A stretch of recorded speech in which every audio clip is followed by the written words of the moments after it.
இப்போது hotel style chicken குழம்பு பண்ண போகிறோம்.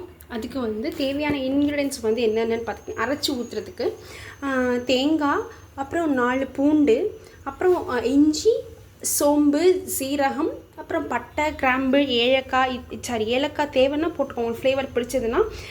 சோம்பு, ஜீரகம் இது போட்டு நல்லா ஃப்ரை பண்ணிக்கோங்க. இந்த மாதிரி பொன்னிறமாக ஃப்ரை பண்ணி வச்சுக்கோங்க.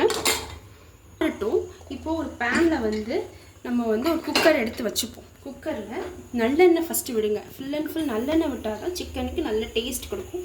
ஸோ நல்லெண்ணெய் விட்டுட்டு, நல்லெண்ணெய் நாங்கள் போதுமான அளவுக்கு விட்டுக்கோங்க. நல்லெண்ணெயில் போட்டுட்டு சிக்கனை நல்லா மஞ்சத்தூள் போட்டு நான் நல்லா கழுவி வச்சுருக்கிறேன். ஸோ அதில் நல்லா ஊற வச்சுருங்க. அப்போ தான் அந்த கவுச்சி ஸ்மெல்லாம் சிக்கனில் இருக்காது. ஸோ இப்போ இதை போட்டுருங்க.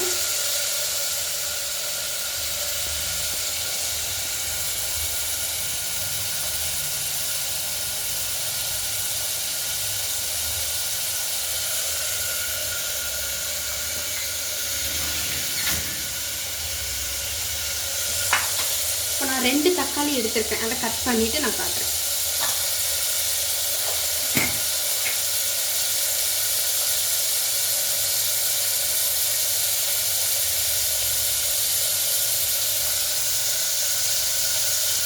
அதில் அப்படியே கட் பண்ணி அப்படியே ஸ்க்வீஸ் பண்ணி போட்டுறேன். இது வந்து அவசர சமையல், எங்களுக்கு கொஞ்சம் லேட்டானதுனால நீங்கள் வந்து நான் எதுக்கு சொல்கிறேன் அப்படின்னா, இன்கேஸ் பேச்சுலர்ஸ் நீங்கள் வெளியில் போயிட்டு வர்றீங்க அப்படின்னு, இப்போ நாங்களுமே வெளியில் போயிட்டு வந்ததுனால டக்குன்னு எங்களுக்கு இது ஈஸியான ரெசிபி. ஸோ நீங்களும் இதை ஈஸியாக ட்ரை பண்ணி பாருங்கள். செம்ம டேஸ்ட்டாக இருக்கும். இப்போ இதை ஆயிலே இந்த சிக்கனை நல்லா ஃப்ரை பண்ணுங்கள். இதில் தண்ணி விட வேண்டாம். நீங்கள் தண்ணி விட்டு நீங்கள் வைக்காதீங்க. நீங்கள் கேட்கலாம், இன்னும் நீங்கள் தண்ணியே விடாமல் குக்கரில் பிடிச்சிடாதா அப்படின்னு. நான் பண்ணி இப்போ காட்டுறேன் உங்களுக்கு. ஜஸ்ட் ஒரு 2 விசில் விட்டால் போதும். இதுலேயே தண்ணி விடும், சிக்கன்லேயே தண்ணி விடும். இப்போ பாருங்கள், தண்ணியே நான் விடலை. நான் குக்கரை மூட போகிறேன். நல்லா பார்த்துக்கோங்க, குக்கரை மூட போகிறேன். அவ்வளோதான். இது ஒரு விசில் வரட்டும், நம்ம பார்ப்போம். அது விசில் வர்றதுக்குள்ள இங்கே எடுத்து வச்சுருக்கிறேன் இல்லையா, இதை வந்து அரைச்சிட்டு காட்டுறேன். வேண்டாம்.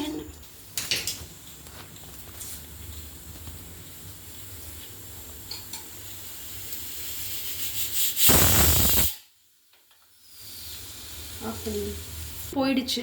நீங்கள் நல்லா பாருங்கள், என் தண்ணியே ஒரு பொட்டு விடலை. எப்படி இருக்குன்னு பாருங்கள், அதிலே தண்ணி விட்டு இருக்கும். ஓகேங்களா? பாருங்கள், நான் உங்களுக்கு லைவாகவே நல்லா காட்டுறேன். பாருங்கள் எவ்வளோ தண்ணி விட்டுருக்குன்றதை நீங்களே பாருங்கள். ஏன்னா நான்லாம் இது ரொம்ப பயந்து இப்போ தான் எனக்கு இந்த ட்ரிக்ஸ் எல்லாம் எனக்கு தெரிஞ்சுது. நான் உங்களுக்கு அதை குக்கிங்கில் இப்போ உங்களுக்கு நான் தெரியாதவங்களுக்கு நான் இப்போயே சொல்லி கொடுக்குறேன். பிகினர்ஸ்க்கு பிடிக்கவே பிடிக்காது. நீங்கள் தைரியமாக நீங்கள் நல்லா ஒரு 5 விசில் கூட நீங்கள் விடலாம். அதுக்காக ரொம்ப நீங்கள் 10 விசில் இப்படி விட்டிங்கன்னா தான் பிடிக்கும். ஓகேங்களா? ஒரு 5 விசில் நீங்கள் தாராளமாக தண்ணி விடாமல் வச்சிங்க அப்படின்னா இதுவே ஒரு டேஸ்ட் கொடுக்கும். இந்த மாதிரி நீங்கள் செஞ்சு பாருங்கள், டேஸ்ட்டு செம்மையாக இருக்கும். இதை கிரைண்ட் பண்ணி எடுத்துக்கிட்டேன். நம்ம அரைச்சோம் இல்லையா, இதை வந்து போடுவோம்.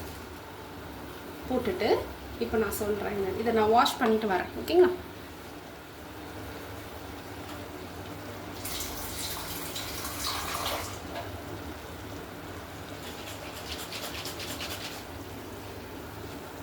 ஷேக் பண்ணி விடுங்க. ஓகேங்களா? ஏன்னா ஜாரில் இருக்கே நம்ம வேஸ்ட் பண்ணக்கூடாது இல்லையா?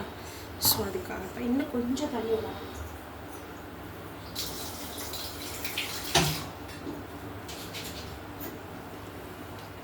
ஓகே ஃபைன், இது போதுமானது. இப்போது சால்ட்டு தேவையான அளவு, இந்த குழம்புக்கு தேவையான அளவு சால்ட்டு.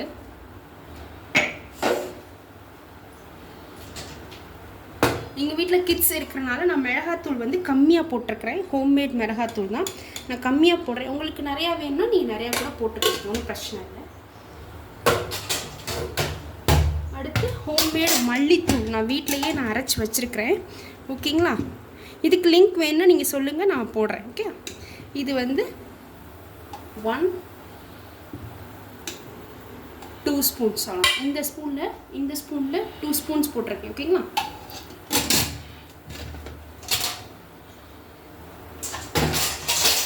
இப்போது நல்லெண்ணெய் தேவையான அளவு நல்லெண்ணெய் விட்டுக்கோங்க. நான் மோஸ்ட்லி குக்கிங்க்கு ஃபுல்லாகவே நான் நல்லெண்ணெய் மட்டும்தான் நான் யூஸ் பண்ணுவேன். ஸோ அதுதான் ஹெல்த்துக்கும் நல்லது, டேஸ்ட்டும் என்ஹான்ஸ் பண்ணி கொடுக்கும். ஓகேங்களா? இப்போ நான் இதை நல்லா கொதிக்க விட்டுக்கோங்க. நான் இன்னும் கொஞ்சம் தண்ணி விடலாம், கொஞ்சம் திக்காக இருக்குது. இதுதான் இந்த மாதிரி நீங்கள் எடுத்து பாருங்கள், அதுலேயும் உங்களுக்கு தெரியும் கொஞ்சம் திக்காக இருக்குல்ல. ஸோ கொஞ்சம் தண்ணி விட்டுக்கலாம்.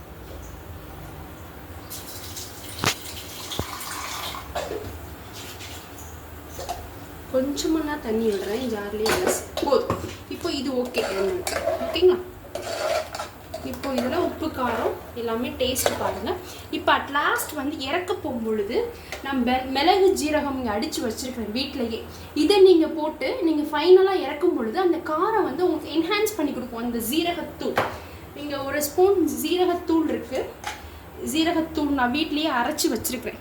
இங்கே பாருங்கள், வீட்லேயே அரைச்சி வச்சுருக்கிறேன். ஹீட்டுக்கு இந்த சம்மருக்கு கோழி சூடு இல்லையா, ஸோ அதுக்காக ஒரு ஸ்பூன் நான் ஜீரகத்தூள் போடுறேன். இது வந்து ஃப்ளேவரும் என்ஹான்ஸ் பண்ணி கொடுக்கும், at the same time heat இல்லையா கோழி, ஸோ அப்போ அந்த ஹீட்டையும் நமக்கு கூலிங் பண்ணி கொடுக்கும். ஸோ அதுக்காக தான் இந்த ஒரு ஸ்பூன் ஜீரகம். நீங்கள் எல்லா குக்கிங் வெஜ் ஆர் நான்வெஜ் எதுலனாலுமே நீங்கள் சேர்த்து குக் பண்ணி பாருங்கள், உங்களுக்கு சூப்பர்பான டேஸ்ட் இருக்கும். இதை கொதிச்சுட்டு நான் காட்டுறேன்.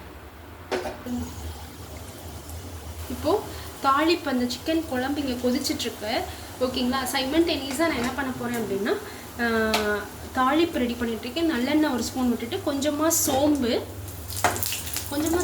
கொஞ்சம் சின்ன வெங்காயம், அப்புறம் கறி லீவ்ஸ் போட்டுக்கோங்க. அப்புறம் இது கறி மசாலா தூள் கொஞ்சம் போட்டுக்கோங்க, அவ்வளோதான். இதுதான் ஃபைனல் தாளிப்பு. இந்த குழம்புக்கு தேவையான தாளிப்பு. இதை மேலே டாப்பிங்ஸ் போட்டு நீங்கள் இறக்கிட்டிங்கன்னா சூப்பர்பான கறி சிக்கன் குழம்பு ரெடி. அவ்வளோதான். ஆஃப் பண்ணிடணும். இந்த கறி மசாலா தூள் போடும்பொழுது நம்ம ஃப்ளேமை வந்து ஆஃப் பண்ணிடணும், ஏன்னா அது பிடிச்சிடும் இல்லையா. ஸோ அதனால ஆஃப் பண்ணிடணும், அந்த ஃப்ளேமை வந்து நம்ம ஆஃப் பண்ணிடணும். இந்த ரெடி ஆகிடுச்சு தாளிப்பு. இப்போ இந்த குழம்பு ரெடி பண்ணவும் இது அப்படியே மேலே போட்டுறது தான், அவ்வளோதான். சிக்கன் குழம்பு நல்லா கொதிச்சு நல்லா வந்துருச்சு, எண்ணெய் நல்லா பிரிஞ்சு வந்துருச்சு. ஸோ இப்போ அதை வந்து தாளிப்பு வந்து இதில் வந்து போட்டுருவோம், அவ்வளோதான். அது கூட நான் மல்லி இலை மட்டும் ஆட் பண்ணியிருக்கேன், அவ்வளோதான்.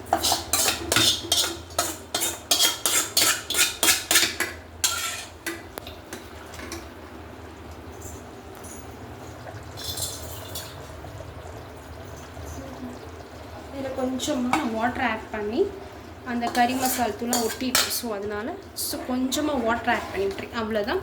நம்ம சூப்பர்பான ஹோட்டல் ஸ்டைல் சிக்கன் குழம்பு ரெடி. இதை நீங்கள் வந்து எப்படி இருக்குன்றதை ட்ரை பண்ணி பார்த்து எனக்கு கமெண்ட்டில் சொல்லுங்கள். ஓகேங்களா.